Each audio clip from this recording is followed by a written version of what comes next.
Okay, good. All right, recording has started a wee bit into the meeting. Stefan's just been presenting the latest work on GitOps Toolkit. The slides will be linked in the meeting notes afterwards, so you can go through that presentation, which has lots of cool stuff. All right, so I guess this is a good time. Stefan, is there more stuff you want to say? I have a very quick agenda. No, I'm just go to questions and other announcements and what have you. So all I wanted to say was I've written up a design for image update in Flux v2. So just to give a bit of context for that, part of the mission of GitOps Toolkit is to be able to assemble a Flux v2, which serves the same purpose as Flux v1, which is the one we have now, but is, has better factoring and more modern build process, and sort of works better and removes some of the things that that didn't work so great with Flux. So part of the things, one of the things that Flux v1 does that would be missed otherwise is to update images in manifest files in Git automatically by, I'm sure everyone's aware of this, by scanning image registries and finding the latest semver or latest whatever version and then going back and making a commit. So for two reasons, we need to come up with a design for and an implementation for doing that. One reason is that that's too big a chunk to leave out of Flux v2, so it's needed for that. Another reason is that it is a specific case of something more general that we want to do with GitOps Toolkit, which is to enable automation for people to kind of build their own automation workflows out of the bits. Flux v1 does a really, really specific thing. It would be nice if you can, with GitOps Toolkit, kind of make your own workflows out of the bits we give you rather than just having that one specific thing. So I will put a link to the design in the meeting notes and you can go and have a look if you are interested. That is all I wanted to say. So I will open the floor to questions. And I have a suggestion. I see Philip's here, and he sent an email to the dev list about some of the observability stuff, which I thought was interesting. So if you like, Philip, you could run us through your Flux status, I think it's called. Yeah. But please take this time if you want to. Yeah, sure. So it's kind of this idea. I think I created an issue maybe a year ago or 9 months ago, and the Flux GitHub repo. But it's this idea I've had for a while now, and is kind of trying to solve a lot of the complaints I'm getting from developers regarding Flux, because a lot of them have been looking at like Argo and saying, oh, but Argo has a UI and this is really nice. And I have my, I guess, issues with how the UI is, how you deal with access control and those things in Argo, and I actually like Flux a lot better. So this is kind of a compromise. I know that Stefan has done a lot of work there with a notification solution, pushing it out to like MS Teams and Slack and stuff like that. But I've looked more at, for example, solving this problem by updating statuses in your commit. So GitHub, GitLab, and most Git providers support a status API, which basically allows you to set a status for a specific commit ID. That's basically how most of their pipeline solutions work. So it will look like you've run a pipeline. So what I built is this project called Flux Status. It works nearly identically to how Flux Cloud works, with some differences. So it consumes events from Flux in the same way that Flux Cloud does. The difference is now that it does an API request to, it has like some exporter, and it supports like GitLab, so it updates GitLab and says, okay, so Flux could apply this commit or Flux could not, and then you get like a green check mark or a cross or whatever. But then what I also implemented is a solution called, which I call a poller. So it kind of tries to do a lot of things, which is not that great, but it polls the workloads then to see if your Helm releases starts and to check if your deployment starts, and then also feeds back or updates with the status back to your commit. Because what this allows me to do then is we have a solution where we run larger CI pipelines, so we can then check to see if a commit has successfully been applied by Flux, but then also has it been able to start, and then we can have some sort of validation there at least to know, okay, so it's not failing horribly at least. And this allows us to then remove all the issues around access control to UIs and stuff like that, because if you have access to the repo and you can see the status of the commit, yeah, then you should be able to get that information. Philip, would you be open to collaborate on the notification controller to do the same thing? Because so what happens today with the events inside an event that we issue, we have the branch, the commit, the actual SHA of the commit, and we could potentially add the source repository, the source identification. Mm-hmm. So, for example, notification controller could forward the event to this specialized component that knows how to post on GitHub, and we could have another for GitLab and so on. So when people install the toolkit, they could say, okay, I want notification controller, but I also want the GitHub status update component. Yeah. And because I don't think it makes sense to deploy something that talks with all these APIs, because you'll have like this gigantic thing that, you know, the toolkit idea is to have specialized things that you can pick and choose. So in my mind, we could create like the first one would be like a GitHub status update, and see how that goes, and afterwards implement others if needed for GitLab, and I know which other Git provider has this kind of APIs. But would you be open on this? Yeah. So basically every year, because I'm a big user of the Azure DevOps right now, because that's what we use in my company. So, but basically every Git provider seems to have this. But I'm very open. I've looked at, I've been trying to follow as much as I can, even though I have a lot of work to do, the changes that are happening in the notification controller. So my idea is, hopefully, I have some changes I want to do to Flux status, but then because we have a development cluster, my idea is to try to set up some sort of environment with a new solution, so that, and then try to start making changes to the notification controller so we can actually see if it works. So that's my hope, at least for the summer. Yeah, so we could build this into notification controller, or we could deliver a separate component that notification controller will just forward all these events to that dedicated component, which is, let's say, GitHub status update. Yeah. It receives the event. And what we don't have today, what we don't attach to the event, so we attach to the event the Helm release or the customization that created that event, but we don't embed in the event the source. We don't embed in the event, for example, the Git repository, because the Git repository is referenced in the customization spec itself. So we have two options. Either we enrich the event by adding also the source to it, or this dedicated component receives the event. Okay, it's a customization. Let me get it from etcd, see what source it uses, then connect to that source and post the event. So we could enrich the event, but maybe that's not the best idea to have this huge event that has all these APIs embedded in it.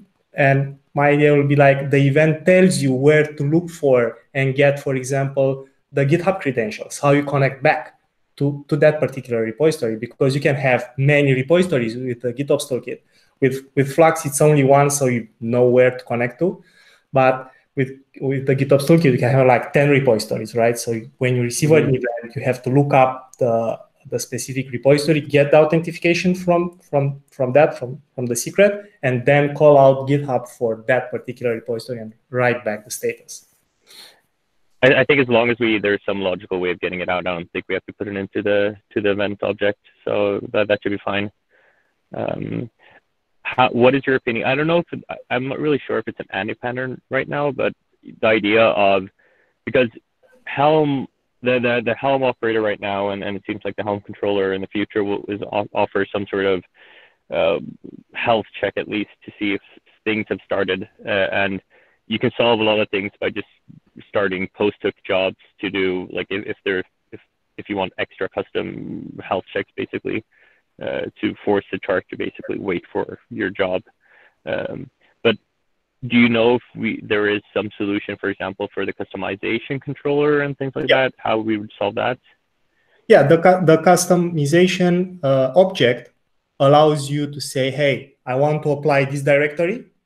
Then do the health checks for these deployments, these stateful sets, and these daemon sets. So it uses the default readiness and readiness probe like Kubernetes does. So it looks at the deployment status. If that fails after a particular deadline that you can set in the customization object, then it will issue an event. It will notify you on Slack or through Kubernetes events that for this customization, the apply succeeded, but the health check failed. And it will tell you for what particular object the health check failed, because it's an array. You can define a health check from that looks at multiple deployments, stateful sets, daemon sets, whatever, right?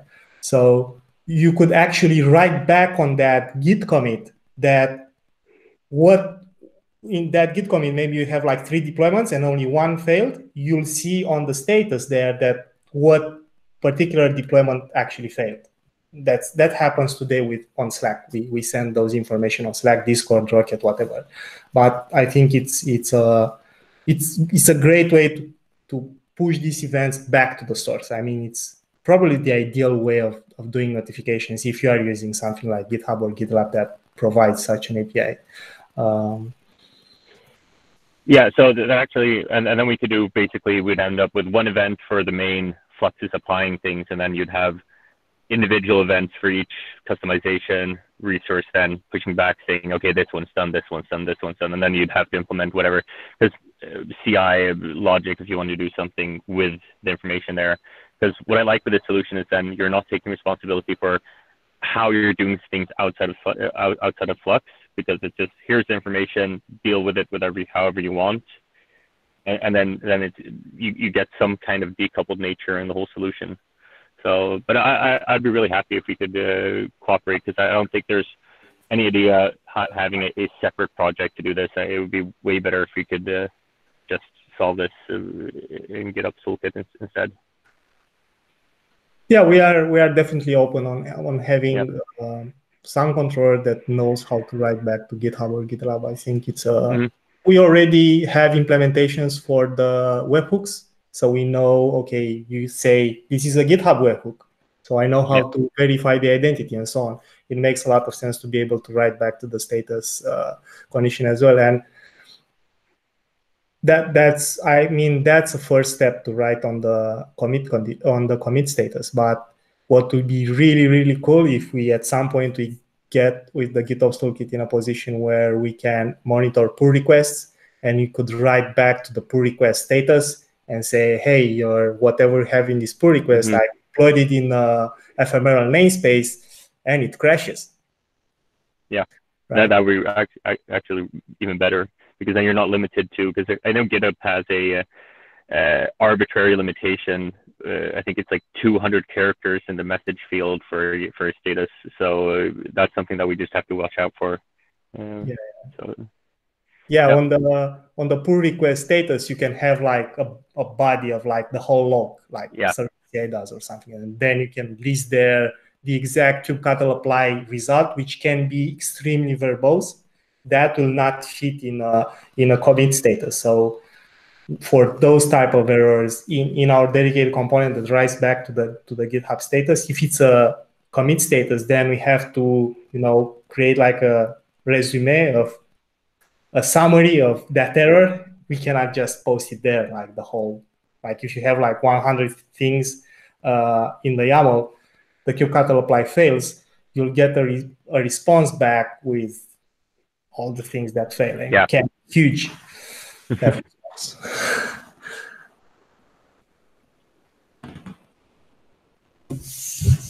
So I invite you to open a discussion on the. So we finally managed to enable GitHub discussions on the Toolkit repository.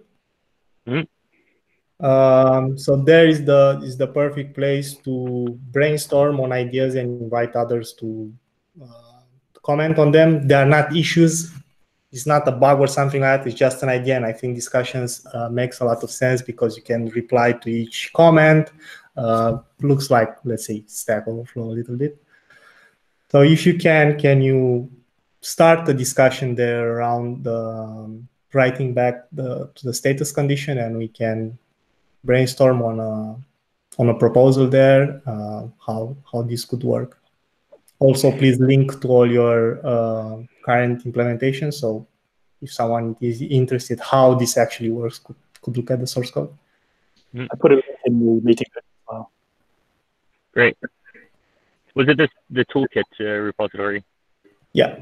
The Toolkit repository, there is a discussion tab there next to issues and pull requests, and in there you can initiate a new discussion. So it's a new thing in GitHub, and I think it fits perfectly with open source and proposal and stuff that are not really issues, are just things that the community wants to discuss around and come up with a design. Great. Yeah, I'll do it. Thank you very much.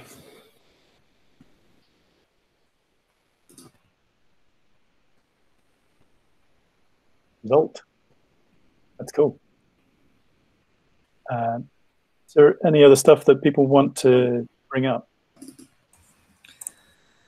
Hello, I'd like to ask something.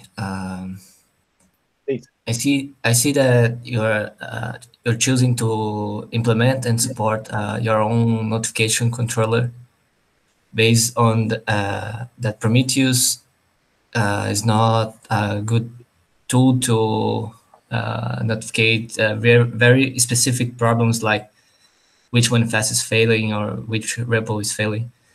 But you said that this should be added to logs monitoring.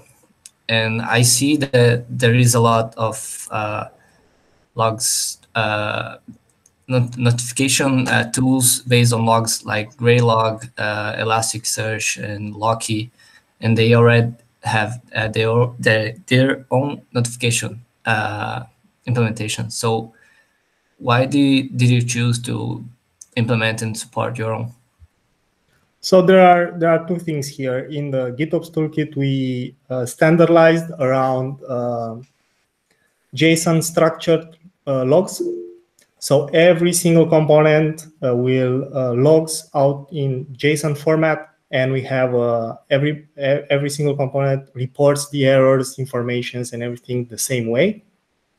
So now with Stackdriver, Locky, whatever you are using, Elasticsearch, it's very easy to do your own alerting based on logs.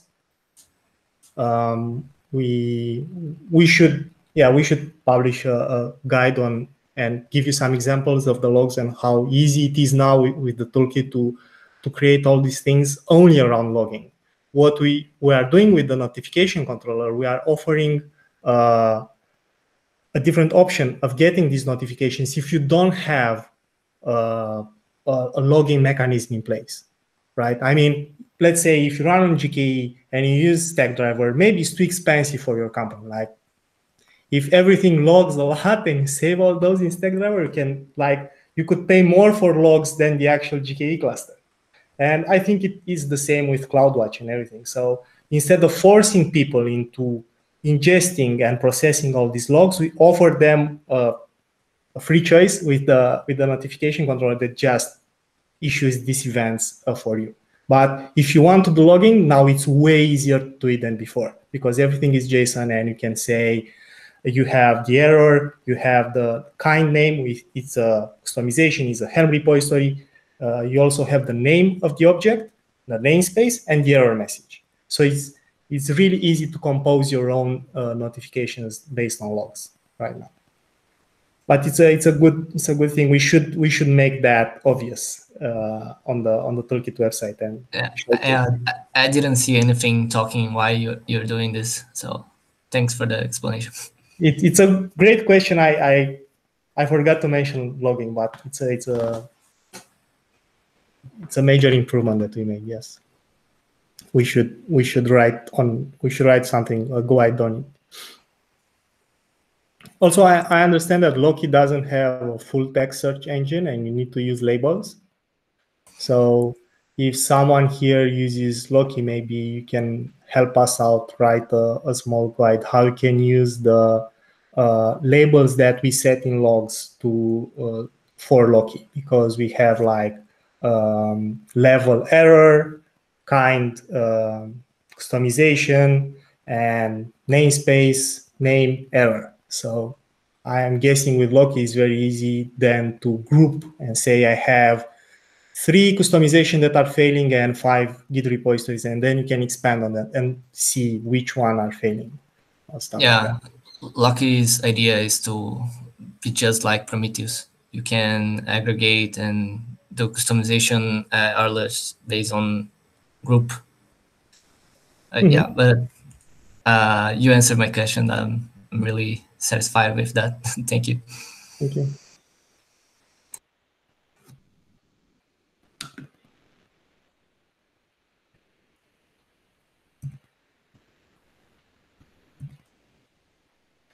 Also, a thing on maybe I said what I said about Prometheus. We are going to we are already exposing Prometheus metrics on each controller. But what the metrics that we are currently exposing, and I think we'll just resume to that, and we are planning on building a Grafana dashboard for the Toolkit, so you'll be able to monitor it.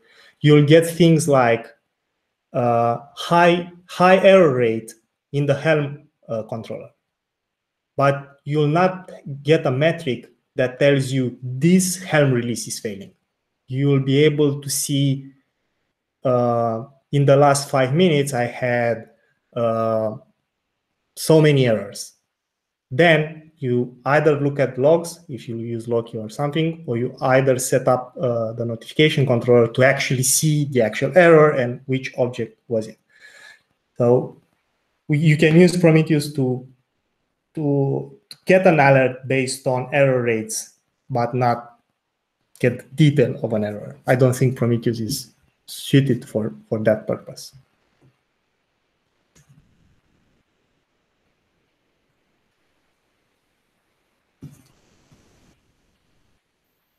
So there was a question in the chat about how to sort of find a good place to contribute, and put a link to the roadmap, Stefan. As far as actually deciding or figuring out where is a good place to start, I've said start a discussion in Toolkit or in Slack. Are there other ways that people can sort of bring up their ideas? So I think if you have an idea, the best thing to do is create a discussion, not an issue on all these repositories. Just use the discussion on the Toolkit. We only enabled it there, so we have this only one way of getting feedback and response to it, because now we split everything in repositories. It's very hard to monitor all of them and all this stuff. But as for contributing, we will try to have issues labeled correctly with help wanted or good for starters and stuff like that. I think there are a couple of issues in the Toolkit repository for the CLI, which are very easy to take on. Some things are even not related to Go. It's like verify the binary after you download it when you install the Toolkit CLI, verify that the checksum matches. That's one example that you need some scripting skills to do that. Yeah, but discussions, I think, are the best option. Also Slack. We are on Slack, but yeah. So often people find that just picking some low-hanging fruit issue is a good way to sort of get to know a project. So that's a good place to start. And if you have sort of bigger ideas that don't seem to fit in, like that don't have an issue that's there that represents them, then start a discussion in GitHub. It sounds like is a good way to get our attention.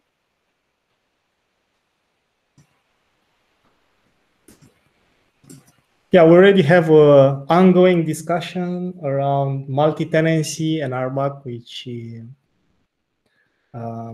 interesting. If you want to look at that, it's we thought about RBAC in a particular way, and we got a different feedback. Like, what if you are a cloud vendor and the tenants cannot share any kind of information? So tenant shouldn't know that another tenant wants to register a particular Git repository on the cluster, right? How we build the bootstrap command and how we bootstrap, if you do tk bootstrap or tk install right now, means that all your tenants or your teams should collaborate with the cluster admins and register and ask the cluster admin, please register my repository, and only afterwards you can use it. But the discussion there said maybe my tenants are not teams, right? They don't collaborate with each other. They don't have to know anything about each other. So that means you have to set up the whole toolkit way differently than what we are doing today with tk install. It's not that it's not possible. It's just a totally different way of setting RBAC for it and do all these things. So that discussion is quite interesting. I took some feedback from it. I've also implemented in customized controller. So for example, right now, customized controller customization can reference a source from another namespace. But that's a small change in that direction. Many things have to be bootstrapped differently for cloud multi-tenancy. It's a big task. I just want to shout out to the people that are correcting my notes in the meeting notes. I was trying to multitask and failing, so thank you very much. Okay, I think it's just coming up to 10:02, so I think unless there's another question, might be a good time to wrap it up. And I think when Daniel's back, he's going to organize another meeting, and we're going to sort of alternate time so that one's a bit easier for US and one's a bit easier for Europe. So I think everyone's on the Flux dev list. That's where the invitations tend to turn up. So look out for the next one. There'll be, I think, another set of meetings. Last chance if anyone wants to ask a quick question. Otherwise, I'm going to stop recording and close it all down. Cool. Well, thank you all very much for coming along. To see you, and we will see you next time. Next time. Bye. Bye. See ya.